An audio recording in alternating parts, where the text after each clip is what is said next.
ఈ వీడియోలో సంఘటనలు, సన్నివేశాలు ఎవరిని ఉద్దేశించి కావు, ప్రజలకి అర్థం కావడం కోసం ఇచ్చిన ఉదాహరణలు మాత్రమే. ఈ భూమి మీద ఉండే చాలామందికి కొన్ని విచిత్రమైన డౌట్స్ వస్తుంటాయి. అంటే ఉదాహరణకి, మనం టైం ట్రావెల్ చేయగలమా? హఠాత్తుగా ఏలియన్స్ ప్రత్యక్షమైతే ఏం చేస్తాం? ఈ భూమి మీద మొబైల్స్ లేకపోతే ఏమవుతుంది? ఇలాంటివన్నమాట. అయితే ఈ వీడియోలో మనం ఈ థర్డ్ క్వశ్చన్ గురించి తెలుసుకుందాం.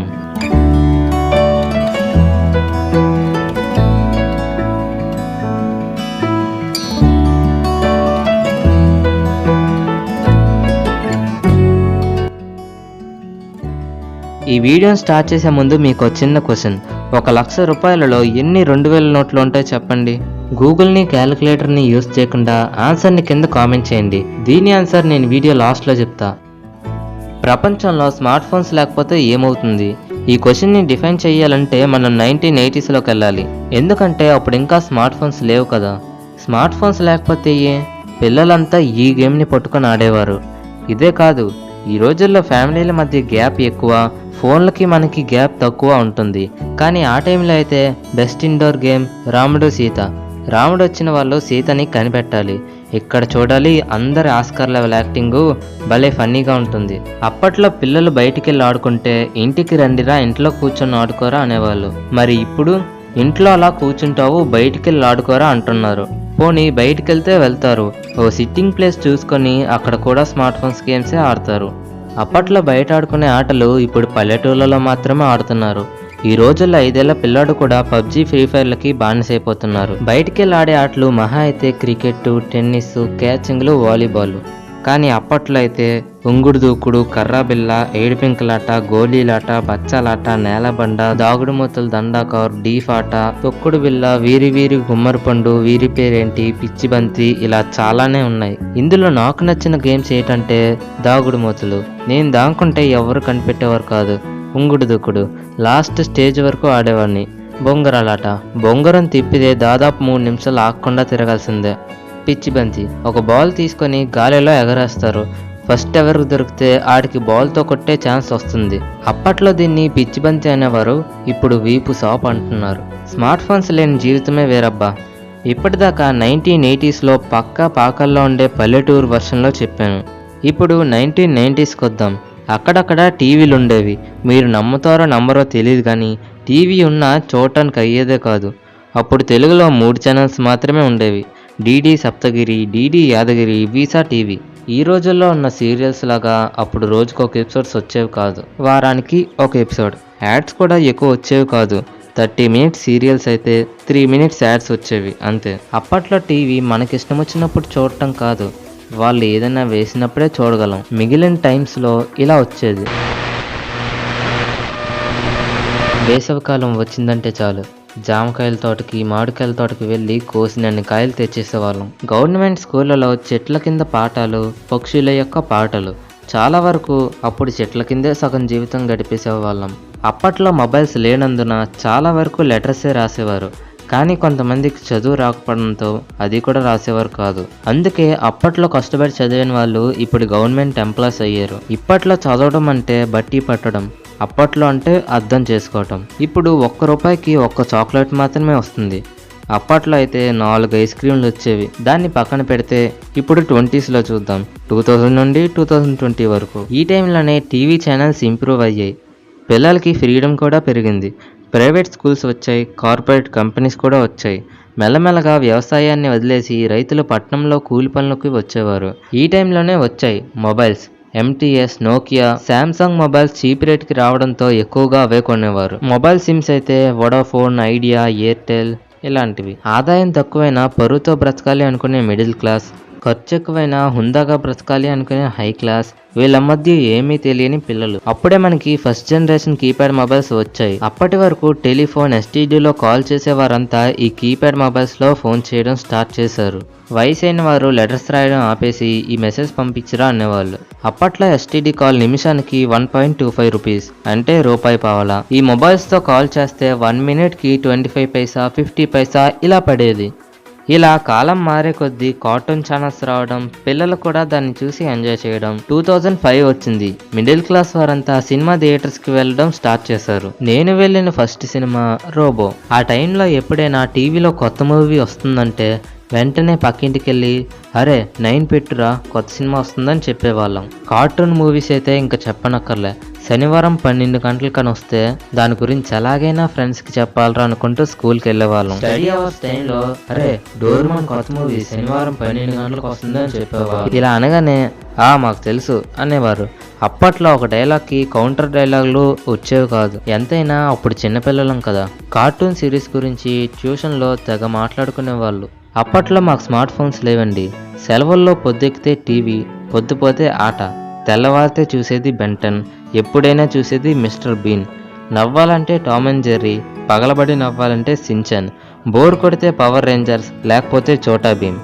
ఇలా ఇంకా ఉన్నాయి. Mickey Mouse, powerpuff girls, Dora, Doraemon, Jackie Chan, శక్తిశాలి dragon, Pokemon, Beyblade, ninja Hattori, Kiteretsu, Chimpui, Perman, Motu Patlu, rule number 21, pink panther, Oggy and the కాక్రోచెస్తో తెల్లవార్లు గడిపేసేవాళ్ళం. రాత్రి వేళల్లో కరెంటు పోతే గల్లీలో ఉండే పిల్లలంతా వచ్చేవారు. కరెంట్ వచ్చే వరకు దాగుడు మూతలు, రన్నింగ్ రేస్, డీఫాటా ఇలా చాలా ఆడుకునేవాళ్ళం. ఇక్కడంతా బానే ఉంది, కానీ చదువు ఒక్కటే మిస్ అయింది. అప్పట్లో చదవడం అంటే హోంవర్క్ చేయడం మాత్రమే అనుకునేవాళ్ళం. అన్ని హోంవర్క్లు రాసేసరికి 2 గంటలు పట్టేది. రాత్రి 9:30 అయితే చాలు dragon balls, the courageous dog, sponge Bob ఇలా గడిపేసేవాళ్ళం. ఇప్పటిదాకా నేను చెప్పిన కార్టూన్ షోస్ ఎంతమందికి గుర్తున్నాయి అండ్ మీ ఫేవరెట్ ఏంటి కామెంట్ చేయండి. నా ఫేవరెట్ అంటారా డోరేమాన్, పోకీమాన్ ఇంకా సించాన్. దీపావళి వచ్చిందంటే చాలు నానా హంగామా చేసేవాళ్ళం. ఆ ఎక్స్పెరిమెంట్లు మాకు మాత్రమే తెలుసు. దీపావళి అగ్గిపెట్టి మీద ఉన్న ఫొటోస్ని కలెక్ట్ చేసి షో ఆడేవాళ్ళం. ఇంకా నాగల చవితి అంటారా బూమ్ బూమ్ శకలకే. క్యాండిల్ మైనాన్ని ఓ సీసా మూతలో కరిగించి అది మరుగుతుండగా 2 చుక్కలు నీళ్ళేస్తే చాలు భూమ్, డెడ్లీ గేమ్, కానీ ఎంజాయ్ చేస్తాం. ఇలా కాలం గడిచే కొద్దీ పిల్లలకి కొమ్ములు రావడం స్టార్ట్ అయ్యాయి. పేరెంట్స్ మాట వినకుండా టీవీ చూడటం, హోంవర్క్లు చేయకపోవటం. ఇదిలా ఉండగా 2G మొబైల్స్ వచ్చాయి, 3G టచ్ స్క్రీన్లు కూడా వచ్చాయి. అప్పట్లో 2G ఫోన్లో మెల్లమెల్లగా చిరాగ్గా ఒక్కొక్క బటన్ టైప్ చేస్తూ మెసేజ్ పంపించేవాళ్ళు. ఇప్పుడు 4G ఫోన్లలో ఫాస్ట్గా టైప్ చేసి పంపిస్తున్నారు. అప్పట్లో బ్యాలెన్స్ లేకపోతే మిస్డ్ కాల్స్ ఇచ్చేవారు. ఇప్పుడు వాట్సాప్ కాల్ చేస్తున్నారు లేదా మెసేజ్ చేస్తున్నారు. అప్పట్లో స్మార్ట్ ఫోన్ ఫ్యామిలీలో ఒక్కరికి మాత్రమే ఉండేది. ఇప్పుడు దాదాపు అందరికీ ఉంటుంది. ఇంటర్నెట్ షాప్కి వెళ్ళి వైసిటీ గేమ్ ఎవరెవరు ఆడారు? అప్పుడైతే ప్లేట్ ఇడ్లీ 50 పైసలు, 10 నిమిషాల కాల్ 10 రూపాయలు. మరి ఇప్పుడు ప్లేట్ ఇడ్లీ 10 రూపాయలు, 10 నిమిషాల కాల్ 50 పైసలు. టెక్నాలజీ ఎంత మారినా జనరేషన్స్ మారవు. నువ్వు చచ్చే వరకు నీలాగే ఉంటావు. ఈ జనరేషన్స్ కూడా అలాగే ఉంటాయి. టెక్నాలజీ గురించి నేనేం తక్కువ చేసి మాట్లాడట్లేదు. టెక్నాలజీని అవసరానికి మించి వాడకూడదు అంటున్నా. మొబైల్స్ని వాడచ్చు, కానీ అవసరానికి మాత్రమే వాడాలి. స్మార్ట్ ఫోన్ అడ్వాంటేజెస్ చూస్తే చాలా ఎక్కువ ఉంటాయి, కానీ అడ్వాంటేజెస్ కన్నా డిసడ్వాంటేజెసే ఎక్కువ ఉన్నాయి. అడ్వాంటేజెస్ ఏంటంటే నువ్వు ఇంట్లోనే ఉంటూ వేరొకరితో మాట్లాడచ్చు, కాల్ ద్వారా లేదా మెసేజ్ ద్వారా. సోషల్ మీడియా ద్వారా మనకి ఏ ఇన్ఫర్మేషన్ కావాలన్నా వస్తాయి. అయినా అడ్వాంటేజెస్ నాకన్నా మీకే ఎక్కువ తెలుసు. ఇప్పుడు డిసడ్వాంటేజెస్ చూద్దాం. స్మార్ట్ ఫోన్ స్క్రీన్ మీద నుండి బ్లూ లైట్ వస్తుంది. ఆ బ్లూ లైట్ వల్ల కళ్ళకి డ్యామేజ్ అవుతుంది. దాని నుండి తప్పించుకోవాలంటే బ్లూ లైట్ బ్లాకింగ్ గ్లాసెస్ ఆన్లైన్లో దొరుకుతాయి, కావాలంటే ఆర్డర్ చేసుకోవచ్చు. బ్లూ లైట్ వల్ల ఇంకా చాలా డ్యామేజెస్ ఉన్నాయి. చాలామందికి రాత్రి అయితే నిద్ర రావట్లేదు అంటారు, ఎందుకంటే వాళ్ళ మొబైల్ని మరియు టీవీని చూస్తారు. బ్లూ లైట్ కంట్లో పడటం వల్ల బ్రెయిన్ ఇంకా మార్నింగే అనుకొని మనకి నిద్ర రాకుండా కొన్ని హార్మోన్స్ని రిలీజ్ చేస్తాయి. బ్లూ లైట్ ఎఫెక్ట్ తగ్గాలి అంటే బ్రైట్నెస్ని తగ్గించుకోవాలి, రీడింగ్ మోడ్ ఆన్ చేసుకోవాలి, చీకట్లో మొబైల్ వాడకూడదు. ఇప్పట్లో చాలామంది మొబైల్స్కి ఎడిక్ట్ అయిపోతున్నారు. గడిచిన 1 గంటలో మీరు 10 సార్లైనా ఫోన్ని అన్లాక్ చేస్తారు. ఫోన్కి ఎలా ఎడిక్ట్ అవుతారంటే సౌండ్ వల్ల మాత్రమే. అది ఎలా అంటారా? మీకు ఇష్టమైన ఇన్స్టా, యూట్యూబ్ నుండి ప్రతి నిమిషం నోటిఫికేషన్స్ వస్తాయి. ఆ నోటిఫికేషన్స్ కూడా రెడ్ కలర్లో ఉంటాయి. ఎందుకో తెలుసా? హ్యూమన్ సైకాలజీ ప్రకారం బ్రైట్ కలర్స్ మిమ్మల్ని అట్రాక్ట్ చేస్తాయి. అలాగే సడన్గా వచ్చే సౌండ్కి మన బ్రెయిన్ యాక్టివ్ అయ్యి క్యూరియాసిటీ ఎక్కువ అవుతుంది. దానివల్ల ఆ సౌండ్ ఎక్కడి నుండి వచ్చిందో తెలుసుకోవాలనిపిస్తుంది. పెద్ద పెద్ద కంపెనీస్లో ఎంప్లాయీస్కి ఇదే పని, మీకు నోటిఫికేషన్స్ పంపడం. వాళ్ళ యాప్ని యూజర్స్ ఎంత ఎక్కువసేపు చూస్తే అంత ఇన్కమ్ వాళ్ళకి వస్తుంది. ఈ మధ్య వచ్చే గేమ్స్లో కూడా సేమ్ టెక్నిక్ ఫాలో అవుతున్నారు. ఫ్రీ ఫైర్ యాప్లో గేమ్లోకి ఎంటర్ అయ్యేటప్పుడు కానీ గేమ్ స్టార్ట్ చేసేటప్పుడు కానీ ఇలా సౌండ్స్ వస్తాయి.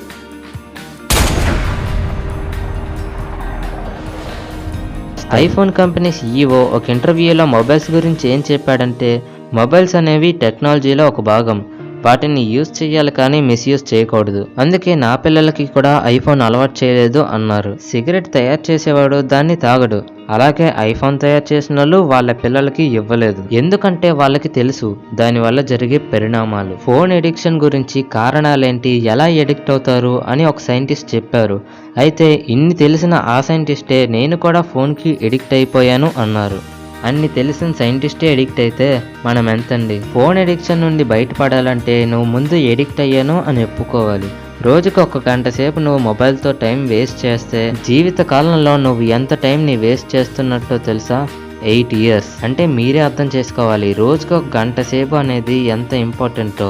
ఎలాగో చాలా విషయాలు తెలుసుకున్నాం కదా, ఓ 30 రోజులు స్మార్ట్ ఫోన్స్ లేకపోతే ఏమవుతుందో చూద్దాం. మొదటి రోజు స్మార్ట్ ఫోన్స్ లేవు కదా, లేటుగా నిద్రలేస్తారు.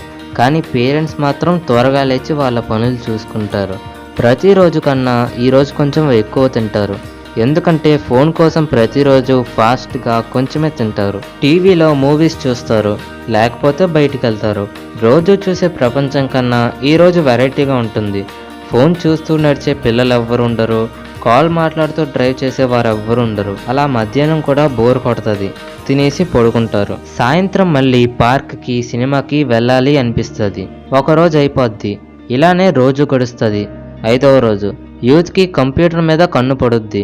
రిచ్ కిడ్స్ అయితే కొనేస్తారు. స్కూల్ స్టూడెంట్స్ అండ్ టీనేజర్స్ అయితే ఐపాడ్స్లో మ్యూజిక్ వింటారు. పిల్లలందరూ ఖాళీయే, ఎందుకంటే ఆన్లైన్ క్లాసులు కూడా లేవు కదా.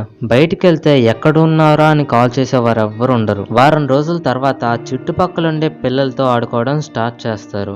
Cricket, kabaddi, volleyball. మళ్ళీ ఇంటికి వచ్చాక నవ్వుతూ ఫ్యామిలీతో మూవీ చూస్తారు. మొబైల్స్ లేనందున STD వాళ్ళకి, కంప్యూటర్స్ వాళ్ళకి బెనిఫిట్ ఉంటుంది. STD అయితే ల్యాండ్లైన్కి కాల్ చేస్తారు కాబట్టి, కంప్యూటర్స్ అయితే కంప్యూటర్స్ కొంటారు కాబట్టి. 2 వారాలు గడిచాయి. ఏదైనా షాప్కి వెళ్ళి 500 ఇచ్చి సరుకులు కొంటే మొబైల్ లేకపోవడంతో మన మెదడుకి పని ఇవ్వాల్సి వస్తుంది. విచిత్రం ఏంటంటే మనం లెక్కేసేలోపే షాప్ అతను టకాటకాన్ని లెక్కేసి ఇచ్చేస్తారు. మొబైల్స్ లేకపోవడంతో అందరూ మెయిల్స్ వాడతారు. ఇంటర్నెట్ షాప్ వాళ్ళకి కూడా బెనిఫిట్టే. ఇంటర్నెట్ గురించి తెలియని వారు లేఖ రాసి పోస్ట్ ఆఫీసులో ఇస్తారు. పోస్ట్ ఆఫీస్ వాళ్ళకి కూడా బెనిఫిట్ ఉంటుంది. మొబైల్స్ లేకపోవడంతో మనుషులు ఆలోచించే శక్తి పెరుగుతుంది. ఆటల వల్ల ఫిజికల్ స్ట్రెంగ్త్ పెరుగుతుంది. ఎక్కువ నిద్రపోతాం కాబట్టి మన బాడీకి రెస్ట్ దొరికి బ్రెయిన్ రిలాక్స్ అయ్యి హెల్తీగా ఉంటాం. 3వ వారం పనులేవి లేకపోవడంతో పనులు వెతుక్కొని చేయడానికి ట్రై చేస్తాం. ఈ 3 వారాలలో రేడియేషన్ మనల్ని ఇబ్బంది పెట్టలేదు కాబట్టి తలనొప్పి రాదు. ఏదో తెలియని పీస్ఫుల్ ఫీలింగ్ వస్తుంది. 3 వారాల తర్వాత ఇంకా 9 రోజులు ఉంటాయి. ఈ 9 రోజులు హ్యాపీగా రిలాక్స్గా ఉంటారు అని మీరు అనుకుంటారు. కానీ ఈ 9 రోజుల్లో ఇంట్లో ఉన్న కష్టాలు తెలుస్తాయి. మీ మమ్మీ నిన్ను పట్టించుకోకుండా సీరియల్ చూస్తే నీకు కోపం వస్తుంది. కానీ అదే ప్లేస్లో నువ్వుంటే, అంటే అలా గేమ్ ఆడుతూ ఉంటే నిన్ను చూసే వాళ్ళకి ఎలా ఉంటుంది? లాస్ట్ 5 డేస్లో మనుషుల విలువలు తెలుస్తాయి, క్యారెక్టర్స్ తెలుస్తాయి. ఈగో, యాంగ్రీ, ఫ్రస్ట్రేషన్, సాడ్ ఇవన్నీ పోతాయి. లాస్ట్ 1 డేలో నువ్వెందుకు పుట్టావు అని క్వశ్చన్ నీలో వస్తుంది. ఇదంతా ఇప్పుడే ఎందుకు వస్తుందంటే మొబైల్స్ వల్ల వచ్చే radiation, blue light, so and so ఇంకా చాలా ఉన్నాయి. ఇవన్నీ ఇప్పుడు లేవు కాబట్టి ఇందాక చెప్పిన ఫీలింగ్స్ అన్నీ వస్తాయి. నేను మొదట్లో ఒక క్వశ్చన్ అడిగాను కదా, ₹1,00,000 ఎన్ని 2,000 రూపాయల నోట్లు ఉంటాయి? ఒక్కసారి సేమ్ క్వశ్చన్ని మీ డాడీకి వెళ్ళి అడగండి. దాని ఆన్సర్ 50 అని క్షణాల్లో చెప్పేస్తారు. అప్పట్లో మొబైల్స్ లేవు గనక ఇన్ఫర్మేషన్ని బ్రెయిన్లోనే ఉంచేవారు. మరి ఇప్పుడు మొబైల్స్ వచ్చాయి గనక అందులో స్టోర్ చేస్తున్నారు as a photo or video. Phone addiction పోవాలంటే 3 టిప్స్ ఉన్నాయి. నెంబర్ 1, మొబైల్ స్క్రీన్ని ఖాళీగా పెట్టండి. దీనివల్ల యాప్స్ని ఫాస్ట్గా ఓపెన్ చేయడం తగ్గుతుంది అండ్ ఇది వరల్డ్లోనే the best trick. Number 2, ignore waste notifications. Notifications వచ్చాయి అంటే చూడండి, కానీ అవి వేస్ట్ అయితే దాని గురించి మర్చిపోండి. నెంబర్ 3, ఫోన్లో ఎక్కువ సీక్రెట్స్ దాయొద్దు. సీక్రెట్స్ ఉంటే ఫోన్ కూడా మీ దగ్గర ఉండాలనుకుంటారు, దానివల్ల కూడా ఎడిక్ట్ అయ్యే ఛాన్సెస్ ఉన్నాయి. అయితే చూసారుగా మొబైల్ అనేది ఎంతగా మన లైఫ్ని చేంజ్ చేసిందో. ఇంకా లాస్ట్కి నేను మీకు చెప్పేది ఏంటంటే, ఈ వీడియో మీకు నచ్చితే లైక్ చేసి షేర్ చేయండి. ఇలాంటి ఇంట్రెస్టింగ్ టాపిక్స్ కోసం ఛానల్ని సబ్స్క్రైబ్ చేసి పక్కనే ఉన్న బెల్ ఐకాన్ని ఆల్ ఆప్షన్లో పెట్టుకోండి. నా